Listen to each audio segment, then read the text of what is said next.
Lorsque l'actualité s'affole, suivez Le Point sur Métropole. Le Point, tous les matins à 8h30, reprise 1h30. Le Point est patronné par la BNC, Banque Nationale de Crédit. Accordia Shipping, solution pour vos machines Haïti. Et des batteries Bosch. Bosch, indiscutablement la meilleure des batteries.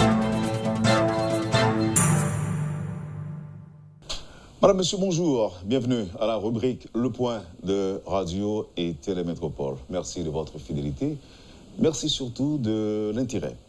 Avec nous ce matin sur le plateau, le représentant du Fonds des Nations Unies pour la population, Monsieur Yves Sassenrath. Bonjour. Bonjour, Wendell. Merci d'accepter d'être avec nous ce matin à Métropole. Merci de m'avoir. On va très certainement parler de la situation en Haïti, d'autant que le rapport a été virtuellement présenté hier. Mais avant même d'en arriver là, on va inviter le public de Métropole à suivre ce relevé de presse qui mettra en contexte l'interview de ce matin.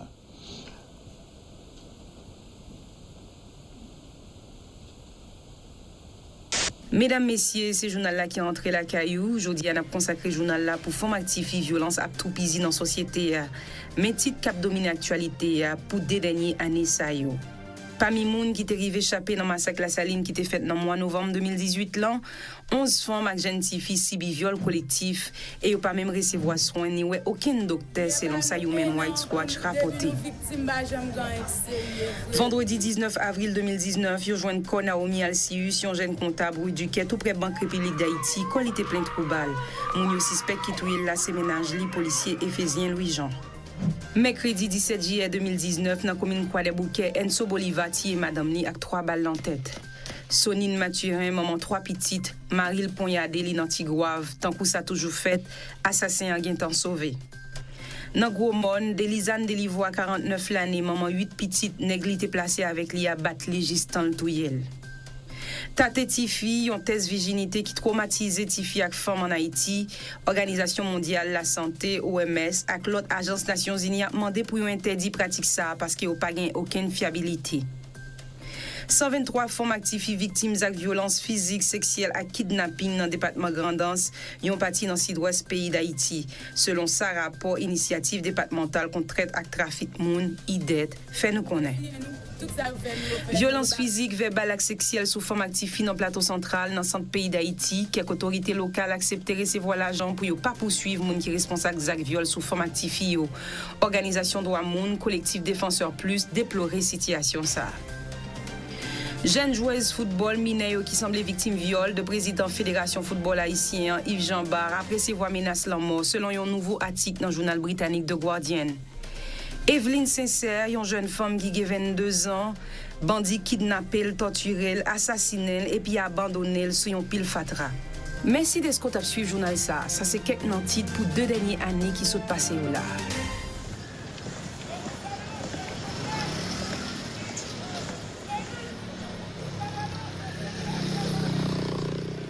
Pas fait silence sous violence. Oui. En effet, c'est un appel vraiment à la conscience. C'est pour dire qu'en fait, ce qu'on a fait, c'est on a juste revu 2 ans et on a fait une revue de presse et on se rend compte que la violence faite aux femmes et aux filles, c'est quelque chose qui, malheureusement, ça fait partie presque de notre quotidien. On ne se rend peut-être même pas compte parfois que ça fait partie des journaux qu'on lit, les nouvelles qu'on écoute. Et c'est vraiment, en fait, un peu le fond de toile pour notre rapport qui a été lancé cette année. Yves Sassenrath, donc vous êtes le représentant en Haïti du Fonds des Nations Unies pour la population depuis environ 2 ans.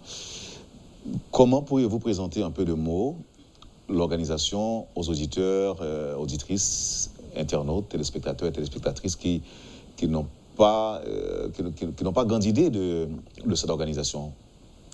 Bon, le Fonds de population, en fait, on a fêté nos 50 ans l'année dernière de l'existence. Le Fonds de population des Nations Unies œuvre en Haïti depuis les années 70. C'est une agence des Nations Unies qui, en fait, a été créée tout d'abord, comme le nom le dit, pour adresser des questions de population, des questions démographiques, des questions de données de population, les questions autour des recensements et des projections, des stratégies de population. En 1994, il y avait une grande conférence mondiale de population et développement qui a recentré et ajouté à ce mandat-là la question de la santé reproductive, en fait, ce qui décrit le cycle de vie d'une population. Et c'est là où, justement, les grands thèmes de la santé sexuelle et reproductive, mais aussi les thèmes de combien, avec qui, si ou non, une femme veut avoir des enfants. Alors ça, comme vous le comprenez, c'est une décision fondamentale qui implique et qui a une incidence sur toute une population. Alors notre focus principal en Haïti tourne autour de ces choses-là.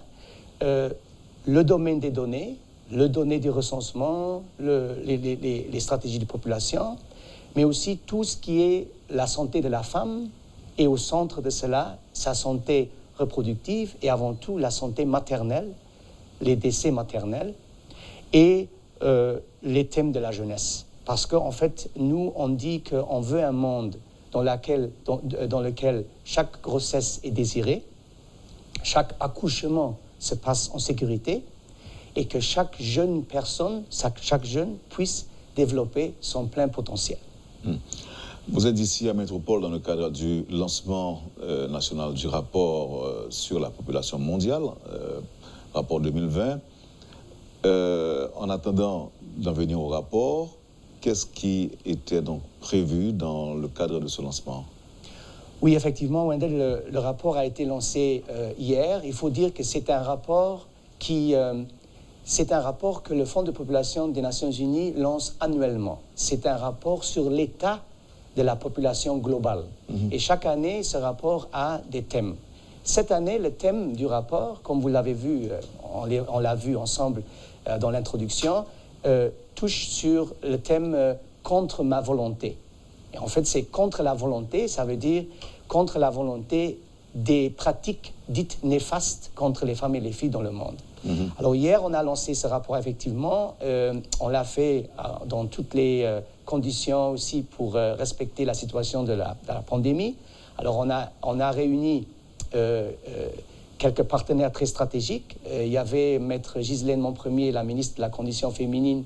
Il y avait le secrétaire d'État à la population, Wilner Joseph, avec nous. Il y avait aussi la ministre de la Santé publique, Greta Roy, qui nous a envoyé un message qui était avec nous. Mais il y avait aussi des activistes, des leaders et des penseurs féministes et de mouvements de femmes avec nous. Il y avait la Fondation Toya, il y avait une jeune fille qui a reçu un prix international dans le cadre de la santé reproductive, et il y avait le chanteur Bello qui nous a accompagnés avec quelques chansons pour justement il est connu pour son art d'appeler à la justice, qui nous a appelés et qui nous a qui nous a accompagnés. Il faut dire qu'on avait un succès qu'on n'avait pas attendu. Il y avait beaucoup d'internautes qui ont participé. Ça a duré plus ou moins 2 heures. Et on est très content du lancement et aussi de l'impact que ça a eu sur les réseaux. Et si on doit en venir au rapport sur l'état de la population mondiale qui est intitulé cette année « Contre ma volonté, éliminer les pratiques qui nuisent aux femmes et aux filles et qui font obstacle à l'égalité ». En peu de mots, quelles sont ces pratiques? Bon, en fait, les pratiques néfastes, ce sont des pratiques traditionnelles qui sont nouvelles ou qui réapparaissent et qui sont prescrites dans les normes sociales dans beaucoup de pays. Le rapport global se focalise sur 3 grands thèmes de pratiques néfastes. Ce sont d'abord les mariages forcés, puis il y a la préférence pour les garçons en général, c'est un problème dans le monde. Il y a une préférence pour avoir des garçons. Et il y a une pratique qui se passe dans beaucoup de pays, notamment en Afrique et en Asie, c'est la mutilation génitale, qui est une pratique qui s'applique à des petites filles jusqu'à 14 ans, où on fait en fait une mutilation des génitales pour éviter que la femme, après, la fille, éprouve une certaine, un certain plaisir pendant les relations intimes. Alors pour lui nier ça. Alors ce sont ces pratiques-là qui touchent des millions de femmes et de filles dans le monde. Il y a 200 millions de femmes qui ont été mutilées, qui vivent avec cette mutilation chaque jour. Mais en fait, et le rapport, en fait, veut dire aussi que ces pratiques néfastes, ça veut dire que la femme et la fille n'est pas une marchandise qui peut être marchandée, pas un objet de désir et pas un fardeau non plus pour s'en défaire. Si on ne veut pas une petite fille pour s'en défaire, comme dans certaines sociétés. Ce que nous, on a fait, on prend chaque fois le rapport global et dans les pays, comme en Haïti, on applique le rapport sur les réalités et les pratiques dans ce sens-là, dans cette année, sur Haïti, pour que ça donne sens en Haïti. Vous avez dit on applique. Comment? C'est-à-dire que le thème du rapport va être regardé à travers de la loupe nationale là où on se trouve. C'est-à-dire que le rapport global cette année touche des pratiques qui ne sont peut-être pas des pratiques qui se trouvent en Haïti, mais il y a des pratiques qui s'appliquent en Haïti, qui sont des pratiques aussi néfastes, qui touchent les vies des femmes et les Et pourquoi mettre l'emphase cette année sur les pratiques néfastes aux femmes et aux filles? Bon, en fait, la thématique des pratiques néfastes s'inscrit vraiment dans une problématique beaucoup plus grande, qui est la problématique de l'inégalité des sexes et justement le rôle assez vulnérable et fragile que dans toute l'histoire humaine, la femme a vécu dans toutes les sociétés. Cette année, c'est une année charnière, en quelque sorte, pour le monde, dans beaucoup de sens. On connaît, c'était une année spéciale, extraordinaire. On a eu la pandémie qui nous a rappelé et qui a justement mis le focus justement sur ces inégalités et ces violences qui se font pendant le confinement. Dans le monde entier, on a vu ça. Cette année aussi, c'est une année qui marque les 10 dernières années du plan international de tous les pays membres des Nations Unies vers les objectifs de développement durable, l'agenda 2030. Nous, on l'appelle, c'est la décennie d'action qui a commencé cette année. Comment pourrait-on expliquer l'existence des pratiques néfastes et comment pourrait-on y mettre fin? Bon, vous savez, j'ai parlé tantôt de pratiques néfastes, par exemple, qu'on remarque et qu'on trouve ici en Haïti. Il y a des pratiques, par exemple, dites à l'entrant, ou par exemple, des familles de ressources minimes ou qui vivent en pauvreté, dans quelque sorte, donnent leurs filles pour un concubinage contre un certain paiement. Il y a d'autres pratiques, par exemple, dans des zones très reculées où il n'y a peut-être pas un accès à la justice, où on voit, ça s'appelle une pratique 6 pièces, où la famille reçoit 6 pièces de meubles ou 6 pièces de valeur de l'agresseur qui aurait violé leur fille, par exemple, parce qu'ils n'ont pas accès à la justice ou ils ne veulent pas aller à la justice, alors pour calmer ça. Ça, c'est juste des petits exemples, par exemple, de pratiques qu'on observe. Il y a d'autres pratiques dans le domaine obstétrique, par exemple, et on va le voir un peu plus tard. C'est toute la problématique autour de la fistule obstétricale, qui est le résultat justement d'un manque d'accès à temps pour accoucher et qui touche les femmes et les filles pour toute leur vie si elles ne sont pas réparées. Maintenant, pour mettre fin à ces pratiques, on va devoir agir sur plusieurs leviers. Avez-vous identifié ces leviers? Oui, en fait, c'est un effort qui implique toute la société sur tous les niveaux. Comme j'avais dit, c'est vraiment, comme ce sont les normes sociales beaucoup, où ces pratiques sont ancrées dans les coutumes culturelles, les croyances, c'est quelque chose qui vraiment demande une participation de tous et de toutes, et notamment de tous les secteurs de la société. Il faut dire aussi qu'il y a des leviers internationaux et des leviers nationaux. Mm-hmm. Les leviers internationaux, bon, j'ai parlé dans l'introduction des grandes conférences.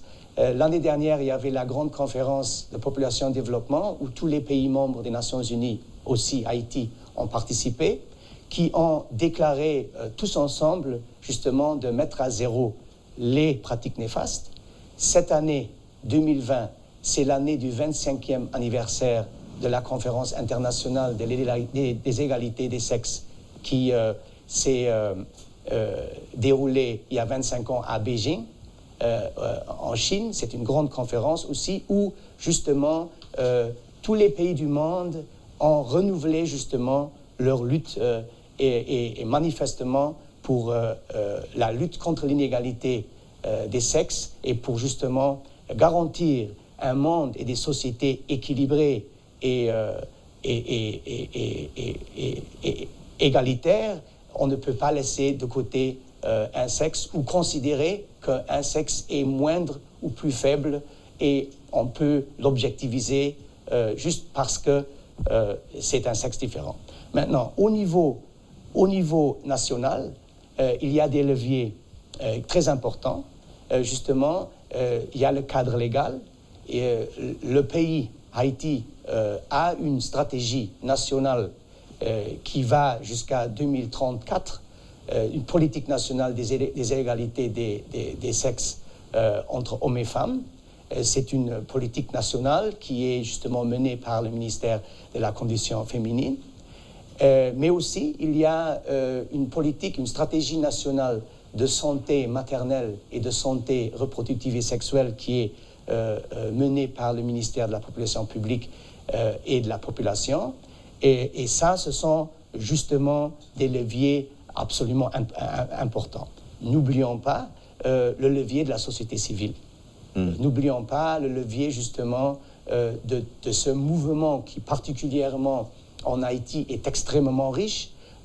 Il y a des activistes, penseurs, femmes haïtiennes qui, il y a 25 ans, sont partis au Caire, sont partis à Beijing et sont revenus justement avec ce rôle où on a créé justement le premier ministère de la Condition féminine pour justement mener cette lutte-là.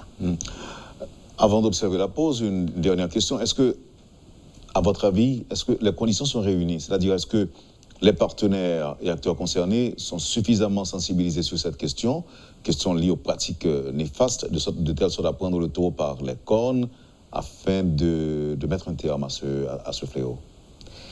Bon, il nous reste un long chemin, Wendell. On fait un appel et on ne cesse pas de faire les appels à travers de tous nos programmes des Nations Unies, de toutes les agences qui nous œuvrons aux côtés de l'État. Et comme j'ai dit tantôt, et je dois vraiment le répéter, c'est juste ensemble que nous avons le pouvoir de réaliser une Haïti où chaque femme et chaque fille est libre de tracer son avenir. Ça, c'est très important, cette notion-là. Et si les conditions sont réunies, moi, je pense qu'on est dans une situation dans le monde, dans notre développement humain, avec la technologie qu'on a à notre disposition aujourd'hui, la technologie de l'Internet, les réseaux sociaux.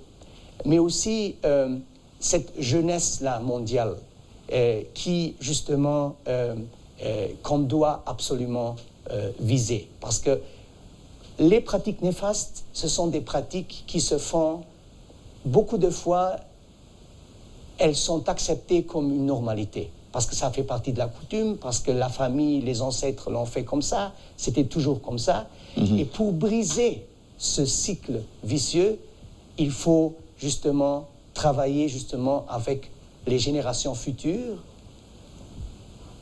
faire en sorte qu'il y a un échange entre nos ancêtres, ceux qui ont fait la lutte.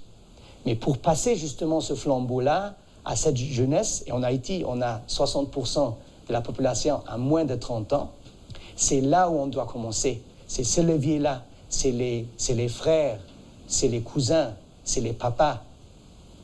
C'est de faire en sorte qu'il y a une éducation qui va au-delà de l'éducation traditionnelle pour changer ces normes et avant tout ne pas faire du silence.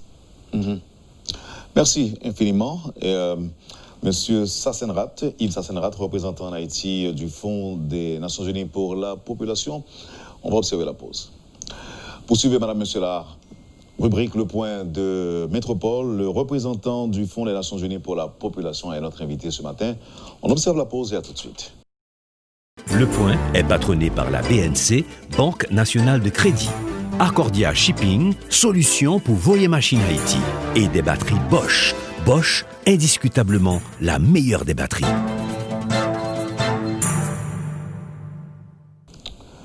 Bienvenue, madame, monsieur, à la deuxième partie de la rubrique Le Point de Métropole. Je rappelle que c'est le représentant du Fonds des Nations Unies pour la population, monsieur Yves Sassenrat, qui est avec nous ce matin sur le plateau. Et avant d'enchaîner, nous allons encore une fois suivre un petit documentaire préparé pour la circonstance, je dirais. On a fait ça avec...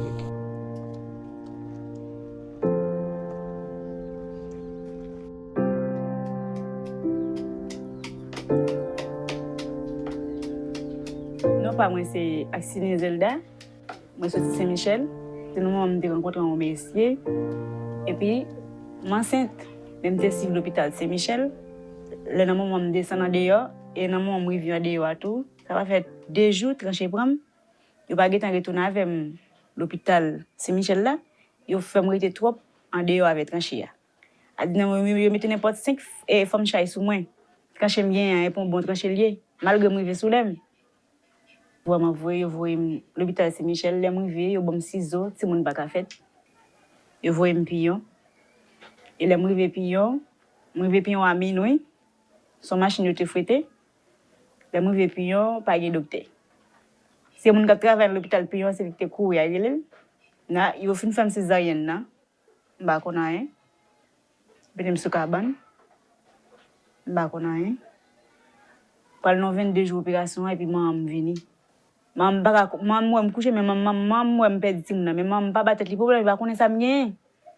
C'est les docteurs vini et puis monsieur vient avec nettoyer et puis normalement les vini lever puis fait toilette moi puis retirer toile sang yo et laisse ça moi qui maladie me moi me dit pas comprendre.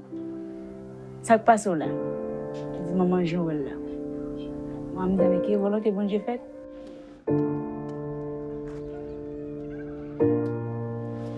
Fistule, en termes génériques, c'est une communication anormale entre 2 zones qui ne sont pas supposées communiquer.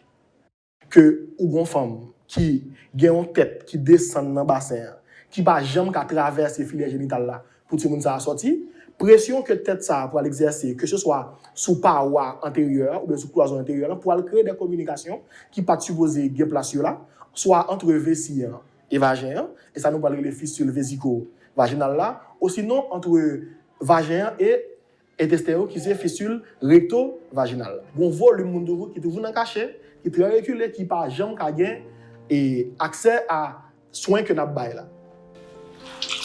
Même si c'est l'eau mettre café. Le café c'est là qui te fait sel. Là tu non quand tu te mettre mon fait sel. Bon, malgré ça, dans le moment où j'aime téye, mais il pas beaucoup fin bon net non, même bon. Depuis fouyo baka chita, dans le moment ça me jeune dégager. Je viens poire, je vends. Maman qu'on dit bon, c'est le pas un petit. Peut-être que quoi ça me dit non, grand monde. Et c'est le moins mon gain.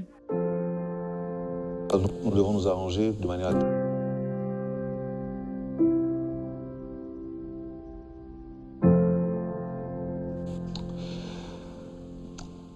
Et c'est un documentaire déroulé à Jacmel, à l'hôpital Saint-Michel. Et est-ce que cet échantillon-là traduit une réalité? Oui, en fait, c'est une réalité assez cachée. En fait, on l'appelle la maladie de la honte. Pourquoi? Parce que, comme vous avez vu dans l'explication du chirurgien haïtien, en fait, ce qui se passe, c'est que quand la femme n'arrive pas à coucher à temps et elle tient le bébé parce qu'elle doit aller sur une moto pendant plusieurs kilomètres ou elle doit marcher, etc., il y a une fissure interne qui fait que la femme reste incontinente pendant toute sa vie. C'est-à-dire qu'elle ne peut plus retenir ses besoins. Et ça, en fait, beaucoup de femmes et familles ne savent pas de quoi il s'agit. Dans les communautés reculées par rapport à l'éducation, on ne sait pas. Et comme c'est quelque chose qui touche la dignité, l'hygiène corporelle, il y a beaucoup de femmes qui sont laissées par leur mari, ils sont même laissées par leur église ou par leur communauté, et elles se cachent. Mais en fait, c'est quelque chose qui peut être réparé. Mais imaginez-vous que sur les 260 000 naissances qu'on estime en Haïti par an, il y a 0,6% de femmes et de filles qui courent le risque d'avoir cette fistule-là. Si tu traduis ça, c'est environ 1500 femmes par an qui courent le risque d'avoir cette fistule-là. Est-ce que les autorités sanitaires ne sont pas informées de Non, cette... bien sûr. Non, ils sont bien informés parce que justement, le chiffre que je viens de vous mentionner des 0,6% sur les naissances vivantes, c'est quelque chose qui est venu, qui est dans l'EMUS, l'étude justement sur la santé que le pays, sur le leadership du ministère de la Santé publique, fait chaque 5 ans. Et justement, ce que le ministère de la Santé fait avec, justement en association avec la CHOG, la Société haïtienne des obstétriciens, c'est justement de former, et le Fonds de population des Nations Unies et l'OMS on aide là, on appuie ça, c'est ce que de former des chirurgiens pour réparer. À quel niveau le fonds intervient? Oui. Le fonds intervient à quel niveau? Dans la formation des médecins ou... Oui, le fonds intervient au niveau de la formation, au niveau de l'infrastructure, au niveau des intrants, et aussi au niveau, à travers justement les différents départements, les différentes directions départementales de santé, différentes coordinations du ministère de la Condition féminine, justement pour essayer que les victimes puissent être identifiées pour se laisser réparer. Et là, c'est une vidéo ou encore un petit documentaire récent, ça fait environ 2 semaines depuis que vous l'avez réalisé. Est-ce qu'il y a beaucoup de femmes à être traitées depuis? Bon, ce sont des réparations qui se font, bien sûr, quand on identifie la personne. Comme j'ai dit, ce n'est pas facile de les identifier. On va justement déployer une stratégie beaucoup plus élaborée l'année prochaine, avec justement pour avoir un certain réseautage des médecins qui sont formés, mais aussi pour faire une identification à travers justement les sages-femmes que le fonds appuie à former aussi, qui sont déployés dans tout le pays, dans des centres de santé à service obstétrical d'urgence, justement, pour identifier des possibles patientes et victimes de cela. À vous écouter, en fait, je serais tenté de dire qu'il y a certains acquis dans le cadre de la lutte contre les pratiques néfastes et les violences basées sur le genre de façon générale, mais qu'il reste beaucoup de chemin à parcourir. Pour en finir avec ce fléau, est-ce bien votre point? Absolument. Il y a beaucoup d'acquis. Comme j'ai dit, il y a une vraie volonté. Il n'y a pas beaucoup de pays, bon, il y en a beaucoup dans le monde développé, comme on dit, mais il y a quand même une stratégie nationale de santé et reproductive et sexuelle en Haïti. Il y a beaucoup de bonne volonté, il y a beaucoup d'expertise aussi, mais il y a un manque justement de personnes à former. Il y a beaucoup de jeunes qui doivent être formés. Et il faut qu'on continue à créer des conditions pour que ces jeunes-là restent en Haïti et ne partent pas. Vous avez lancé le rapport le 8 décembre dernier, c'est-à-dire hier, dans la période des 16 jours d'activisme qui a débuté le 27 novembre dernier et prendra fin demain. Est-ce qu'il y a un lien entre ce rapport et les 16 jours d'activisme? Voilà, en fait, le rapport global a été lancé en été cette année. Et nous, on a justement choisi de lancer le rapport contre ma volonté en Haïti. Stratégiquement, on voulait le lancer justement dans les 16 jours d'activisme contre toute forme de violence basée sur le genre. C'est pour ça, Wendell, pour te dire que justement, ce rapport est en parfaite cohérence et justement s'ajoute à toutes ces voix que le secrétaire général des Nations Unies, depuis des années, c'est une campagne du secrétaire général des Nations Unies qui comprend l'ensemble du système des Nations Unies, l'ensemble des structures non gouvernementales et gouvernementales, et pour clairement faire 16 jours d'activisme. D'activisme pour, comme vous avez vu, on était un peu cru avec les messages aujourd'hui, l'introduction était un peu crue aussi. C'est dans cet esprit-là de ne pas faire silence. Quelqu'un qui voudrait lire ce rapport, où est-ce qu'il peut le trouver? Deuxièmement, qu'est-ce qu'il va trouver comme information, réflexion et ou conseils pertinents dans ce rapport?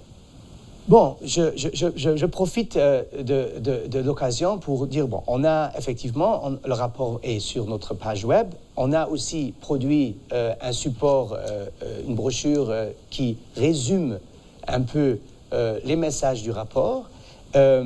Juste pour vous dire, par exemple, que Zelda, qu'on vient de voir dans le petit documentaire sur la fistule obstétrique, Zelda est une des 3 filles ou femmes où on part sur la base d'histoires vécues humaines. Alors Zelda est une, et il y en a d'autres qu'on met, et il y a une des 3, c'est la petite Evelyne qui malheureusement n'est plus avec nous, la jeune fille qui a été kidnappée et qui a été tuée. Alors normalement, ce que nous on fait, on produit ces brochures aussi pour les décideurs. On le produit pour les décideurs parce que c'est un format assez pratique. Et ce qu'on fait toujours, au revers de la brochure, on met des recommandations qui sont basées sur des données, qui sont des données recherchées, des évidences empiriques. Parce que comme vous savez, aujourd'hui, il n'est pas assez de juste parler beau et de parler beaucoup, mais il faut parler avec une certaine propriété et avec des données. Si on se base sur des données qui sont réelles, on peut avoir beaucoup plus de crédibilité. Et c'est ça un peu notre rôle et notre volonté avec ce rapport. Alors, sur notre site web, dans nos réseaux sociaux, mais aussi, il est disponible pour télécharger sur notre site et aussi en physique. Je disais tantôt que vous avez lancé ce rapport dans la période des 16 jours d'activisme, mais vous le lancez également dans la foulée de la semaine des objectifs de développement durable que le ministère de la Planification et de la Coopération externe a inauguré dernièrement, de concert avec le système des Nations Unies. Est-ce qu'il y a un lien entre ce rapport, la lutte contre les pratiques néfastes, les VBG de façon générale et les ODD? Bon, il y a un lien direct à ça. Il y a justement, parce que tout ce qu'on fait, en fait, aux Nations Unies, c'est comme un mosaïque, c'est-à-dire qu'on a chaque rapport, chaque activité s'inscrit vraiment dans une lancée itérative. Et là, peut-être le chapeau principal, c'est justement ce que je vous ai dit, c'est les objectifs de développement durable qui ont une vision d'ici 2030. Et le message du rapport, tout ce qu'on fait s'inscrit dans ces objectifs de développement durable. Il y en a 17. Et le thème des pratiques néfastes, le thème de l'égalité des sexes, le thème s'inscrit dans plusieurs objectifs. Il s'inscrit dans l'objectif de la santé, qui est le numéro 3, celui de l'éducation, qui est le 4, celui de l'égalité des sexes, bien sûr, le 5, mais aussi dans celui du travail décent, de l'inégalité au niveau des sociétés, les institutions de paix et justice, justement, parce qu'un des grands problèmes, justement, de la violence faite aux femmes et aux filles, c'est justement le problème de l'impunité, en fait, et c'est ça, justement, qui génère beaucoup de honte, parfois, ou justement une peur pour sortir et lever sa voix. Juste pour vous donner un exemple, en Haïti, 76% des femmes et des filles entre 14 et 49 ans, 19 et 49 ans, pardon, qui ont été victimes d'une violence, n'ont pas pu ou n'ont pas voulu chercher de l'aide. Bon, il faut bien dire ça, il y a peut-être de l'aide et de l'assistance, mais beaucoup d'entre elles n'ont pas voulu, par honte, peur de représailles, etc., etc. Alors ce sont ça des choses qui sont ancrées dans les objectifs de développement durable. Une question qui ne concerne pas le Fonds des Nations Unies, ou encore qui ne vous concerne pas en tant que responsable du Fonds, mais qui concerne, je dirais, tout le système des Nations Unies dans le pays. Vous paraissez actif, vous sortez régulièrement des rapports, vous accompagnez et appuyez l'État haïtien dans plein de domaines, mais quand on regarde les indicateurs, l'Haïti, ils sont toujours rouges. Le pays semble marcher à reculons plutôt que de cheminer vers un développement humain durable, monsieur le représentant. Comment expliquez-vous cela et qu'est-ce qu'il faut faire pour inverser la vapeur ou la tendance? Oui, c'est une question très profonde et très importante. Il ne faut pas oublier que l'agence que je représente, c'est une de plusieurs agences du système des Nations Unies en Haïti. Il y en a une bonne quinzaine qui nous sommes présents ici. Il faut aussi rappeler que Haïti est un État membre fondateur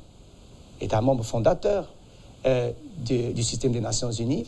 Et les Nations Unies, on est en fait au service de l'État membre. C'est-à-dire qu'on est là pour justement appuyer tous les efforts de l'État.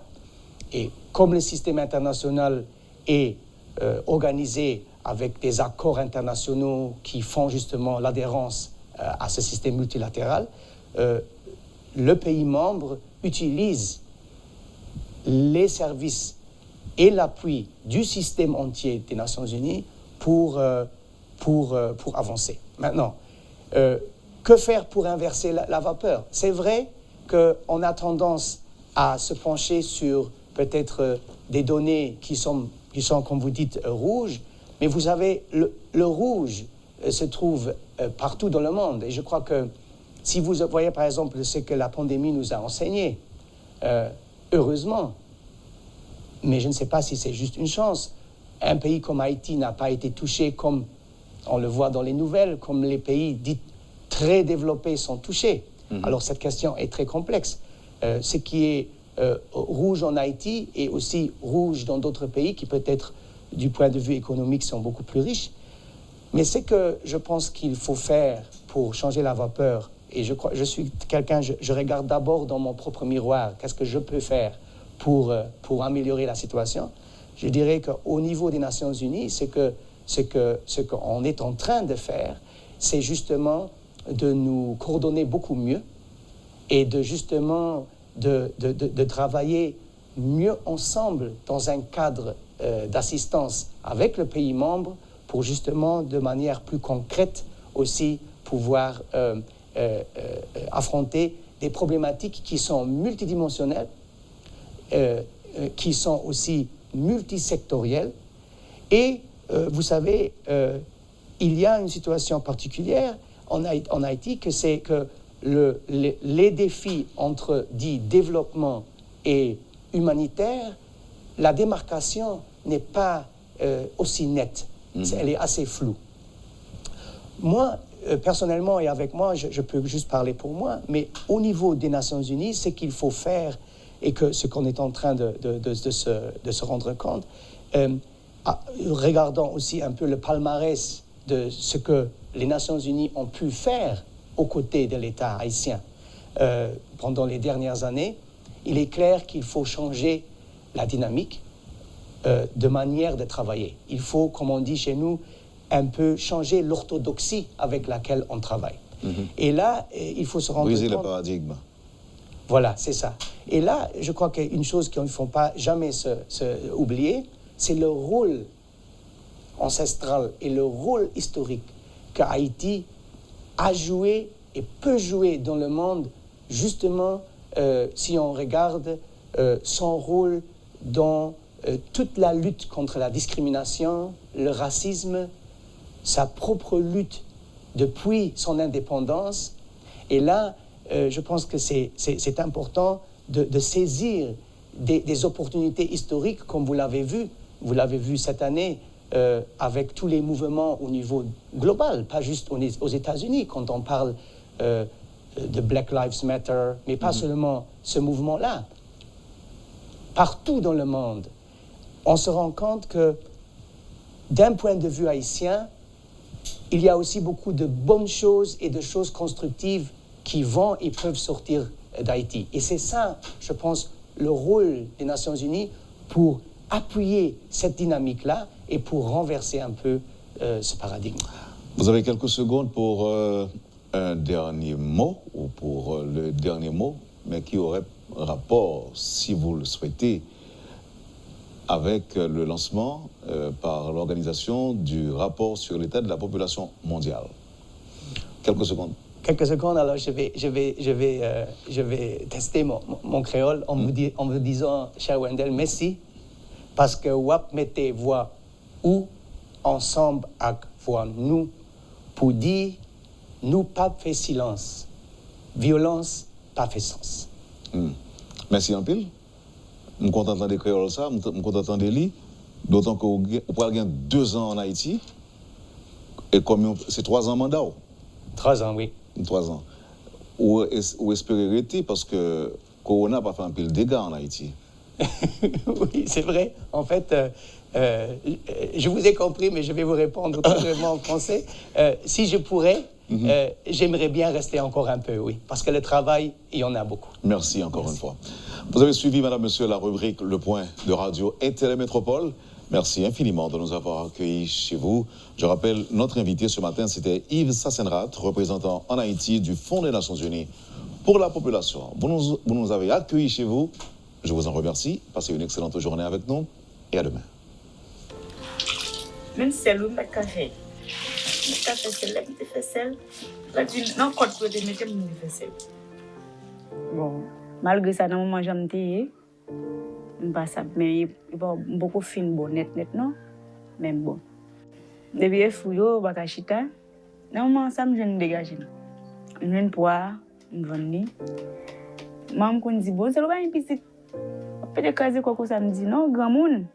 Et c'est le moins moyen.